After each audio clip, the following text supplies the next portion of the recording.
I've heard so many times, Brexit means Brexit, but what does Brexit mean? We know what Brexit means.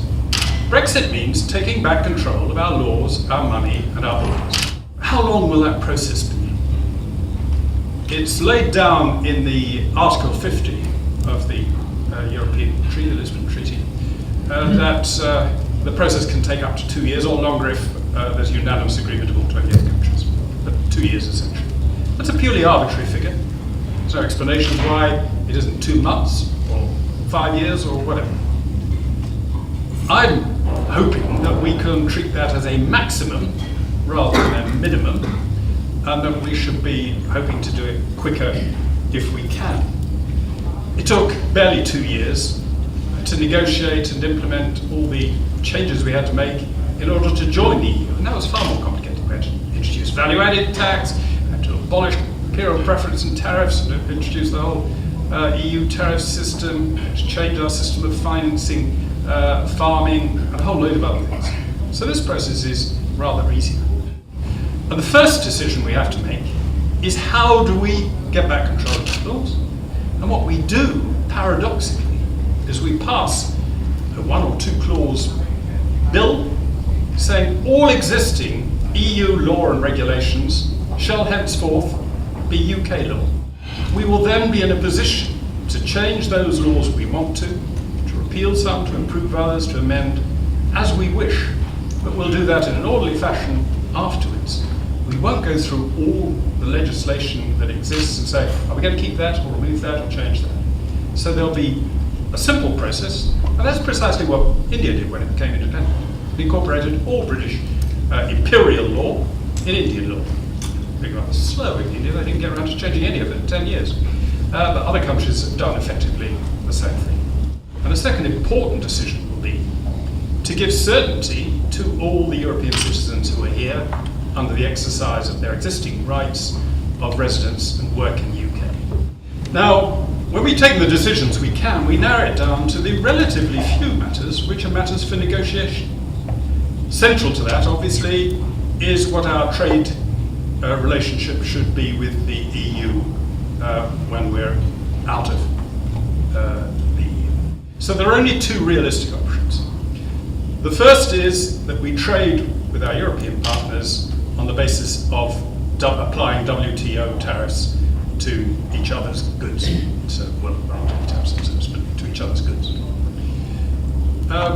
The other alternative is that we continue with the status quo and have no tariffs on each other's goods. Both of those are very simple to negotiate. To go from 0 tariffs to 0 tariffs, I submit, is an easy negotiation. To go to applying the WTO tariffs, straightforward, doesn't require any negotiation at all. It's what happens if you end up with abortive negotiations. Either of those outcomes are perfectly acceptable to the UK. What about the opportunities that will be created by leaving for trade? It's not just protecting our trade with the EU, it's opening up opportunities to trade with the rest of the world, where a majority of our trade is. We were told that other countries wouldn't want to do trade deals with us. Actually, they're beginning to queue up to do so. We know that if we remain in the EU, we will not be able to do trade deals with the 2 biggest countries in the world, China and India. China refuses to do trade deals with the EU because of the political strings that the EU always attaches. India has likewise broken off trade negotiations with the EU, partly because of that, and partly because they found that trying to deal with 28 different countries, all of whom were entitled to put their own reservations and exclusions, was just not worth the capital. Switzerland, outside the EU, has already negotiated a trade deal with China and is going ahead negotiating one with India. So, and those are the important sort of deals. Fast-growing countries which do have high tariff levels, not down at the 2, 3 or 4% level, but 15, 20% and more. So we are now in the position to negotiate trade deals with fast-growing large economies with which we would not be able to negotiate trade deals if we were in the EU, and which are eager to do so. And that will create opportunities which really matter in the future. Is is there anything specific that changed your mind about the EU, or was it something that happened over a period of time since we joined? It was over a period of time. When we joined, Europe was a fast-growing market with a high tariff barrier. It was important that we get inside that tariff barrier so that we could have access to that market. Over the ensuing 4 decades, Europe's become the slowest growing market in the world with a very low tariff barrier. So it's relatively unimportant whether inside or outside that tariff barrier. What's important, particularly for the next generation, is that we have access to the fast-growing, massive markets of Africa, of India, of China, and Asia in general. And we're now in a position to negotiate trade deals with them, mirroring in a way what we were trying to do back in 1975 with Europe. Something that I think we didn't mention tonight, and of course tonight was about business and the economics, but I think one of the things that's concerned me is how for some people the vote, they sort of feel it's given them the right to be awful to foreigners, to Polish people, to anybody of any colour.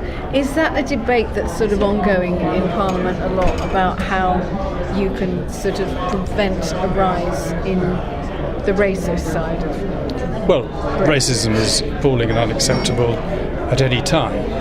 There was a spurt in reported cases immediately after Brexit, though I can't help feeling that a lot of people had a sort of vested interest in reporting this because they wanted to show it in a bad light. Those reported cases have fallen back to the level before, but the level before was unacceptable.